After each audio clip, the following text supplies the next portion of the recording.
ಕೊಡಿಯಿಲ್ಲ ಕಡೆಯಿಲ್ಲ ಕೊಡ್ತೇವೆ. ಅದು ನಾವು ಆಡುವ ಮಾತನ್ನೇ ನಡೆಸಿಕೊಡ್ಬೇಕು. ಏನದು? ಅಲ್ಲೋ ಕಾಣುತ್ತದೆ ಈ ಜಲರಾಶಿ. ಇದರ ಮಧ್ಯದಲ್ಲಿ ನಮ್ಮ ಪ್ರಾಣವನ್ನು ಕೇಳ್ತಾ ಇದ್ದೀವಿ, ಕೊಡುವುದಕ್ಕೆ ಸಿದ್ಧರಿದ್ದೇವೆ. ಆದರೆ ನಮ್ಮ ಪ್ರಾಣವನ್ನು ಸ್ವೀಕರಿಸುವಾಗ ನಮ್ಮ ದೇಹಕ್ಕೆ ಒಂದು ಬಿಂದು ಜಲವು ಸೋಕದಂತೆ ಸ್ವೀಕರಿಸು. ನಾವು ಬದುಕಿದೆವು. ಬದುಕೈತ ಬರೇ ಅಜ್ಞಾನ ಎನ್ನುವಂತಹ ಅಂಧಕಾರದಲ್ಲಿ ಬಳಲುತ್ತಿದ್ದ ತಿಳಿದಿರುವ ನಿಮಗೆ ಸುಜ್ಞಾನವನ್ನು ಕರುಣಿಸುತ್ತೇನೆ.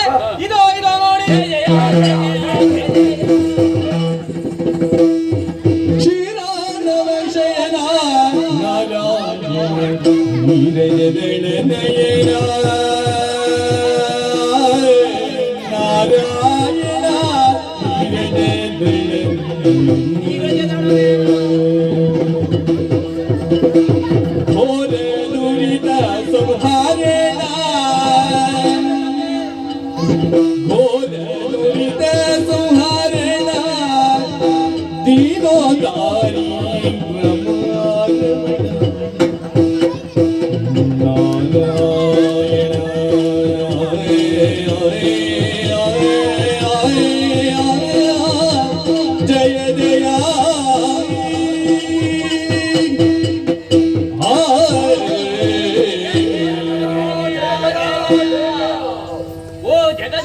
ತಂದೆ, ಓ ದೇವಾದಿದೇವನೇ, ಓ ಅಚ್ಯುತನೇ, ಗೋವಿಂದನೇ, ಮುಕುಂದನೇ, ತಂದೆ ನಿನ್ನ ಅನನ್ಯ ರೀತಿಯಿಂದ ನಾವು ವಂಚಿಸಿದೆವು, ಭಜಿಸಿದೆವು.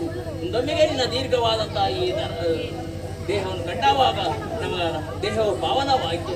ಮಾತ್ರವಲ್ಲ, ನಮ್ಮ ಹುಟ್ಟಿನ ಗುಟ್ಟನ್ನು ತಿಳಿಯಬೇಕನ್ನುವಂತ ಆತುರದಿಂದ ಒಂದೊಮ್ಮೆಗೆ ಈ ರೀತಿಯಾದ ಕೃತ್ಯವನ್ನು ಎಸಗಿದೆವು. ಈಗ ನೋಡಿದರೆ ನೀನು ಸಾಮಾನ್ಯನಲ್ಲ ಎಂಬುದಾಗಿ ಅರ್ಥವಾಯಿತು. ತಂದೆ, ನಿನ್ನ ಪಾದದ ಗಮನದಲ್ಲಿ ನಮ್ಮ ಒಂದೇ ಒಂದು ಭಿನ್ನ ನಮ್ಮ ಹುಟ್ಟಿನ ಗುಟ್ಟನ್ನು ತಿಳಿಸುವೆಯಾ?